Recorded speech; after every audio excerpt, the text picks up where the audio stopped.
Picanha steak chimichurri sandwich. I gotta say, this one was so damn good, and I've been working on a steak sandwich for so long now to make it nice and tender.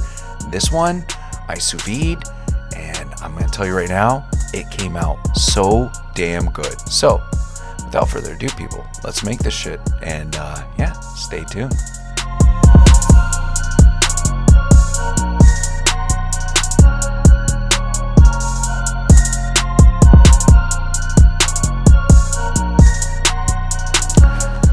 All right, so steak chimichurri sandwich. It's gonna be so badass. I gotta tell you, I'm so excited about this. I am sous videing it right now. I have been for many hours. You don't have to sous vide this.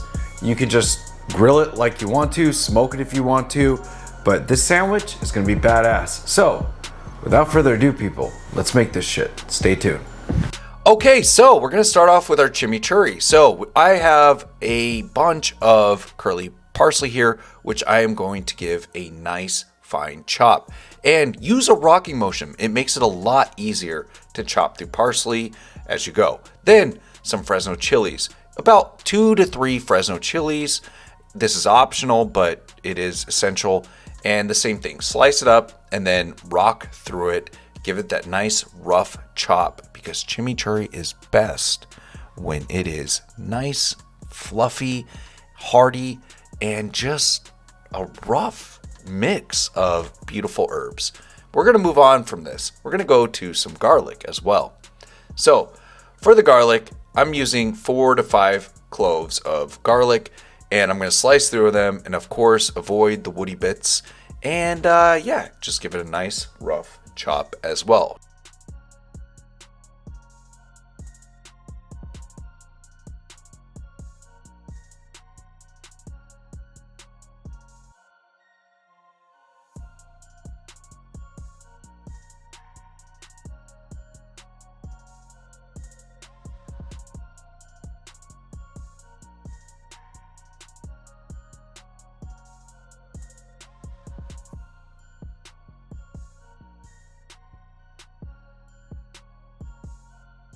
All right, then we're gonna put this all in a bowl and give it about a 1/4 cup of red wine vinegar here.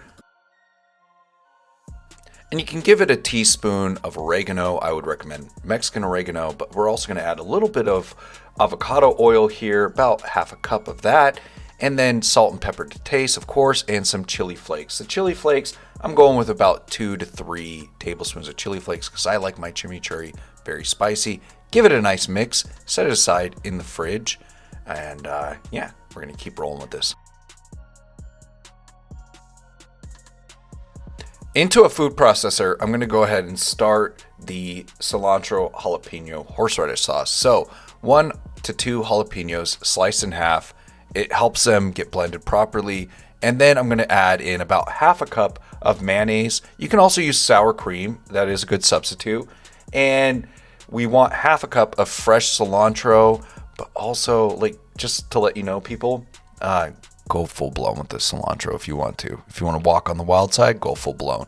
So we're gonna add all that in, and we're also gonna add in here 2 tablespoons of horseradish and 2 tablespoons of lime juice, and salt and pepper to taste. This sauce is so damn good. And yes, I did use extra hot horseradish because, you know, I like things spicy, I like them garlicky, I like a nice punch.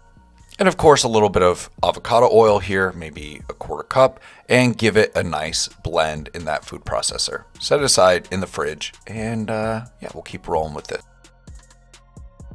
All right, now to move on to our onions. So I've got a whole red onion that I sliced up, and I added it to a hot pan with avocado oil and butter. So 2 tablespoons of each, and I just want to really caramelize these. And then we're gonna move on to our picanha. Now I did sous vide this. I'll keep everything below for how to sous vide it. I sous vide it to be rare, but heavily salt and pepper it before we put it on the grill. So I've got my little yakitori grill here, my Old Faithful, very nice grill. And I'm just gonna go ahead and grill this on both sides. And then we will get to slicing it up, and yeah, this one is awesome. All right, so we're gonna go ahead and start assembling the steak sandwich here. And so once it's gotten to the doneness that you want, an internal temp, I went for rare with mine. You're gonna slice it really, really thin. Why? Because you want to enjoy your steak sandwich. You don't want it very chewy or anything like that, or tough. And so just slice it thin. Then onto a ciabatta roll, which I toasted with butter. I'm gonna add some goat cheese. If you don't like goat cheese, you don't have to add it, but I would definitely say it works really well with the sandwich. I'm gonna also add some of the chimichurri at the bottom of the sandwich, and then I'm gonna drop in the steak. So the steak, I wanna go ahead and lay in lengthwise because I wanna be able to eat the steak sandwich like in a really easy way. So I'm gonna go ahead and add it lengthwise. And then we're also gonna top this off with some arugula. Arugula really complements the chimichurri, complements the steak, and it complements the goat cheese. And that's it. Other than the sauce, we're gonna add the sauce on the top. And I'm gonna say, people, this one was so dang good. It's so easy. You can make it as sliders, whatever you want for, like, you know, a football party. And there we are. So let's go ahead and try this.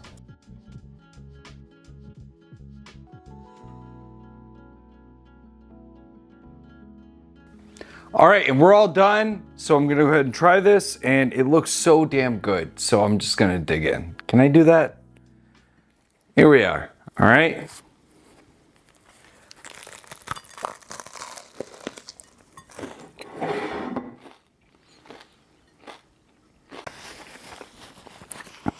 This is so damn good. Wow. One of my best sandwiches I've ever made. So damn good. The chimichurri, that spice from the chimichurri. Then you got the tender beef, which I've been working on for years, like trying to get a steak sandwich that is super tender, that melts in your mouth. It's a very hard thing to do. Then you have the arugula and the sauce. The sauce just slays. It kills it all day.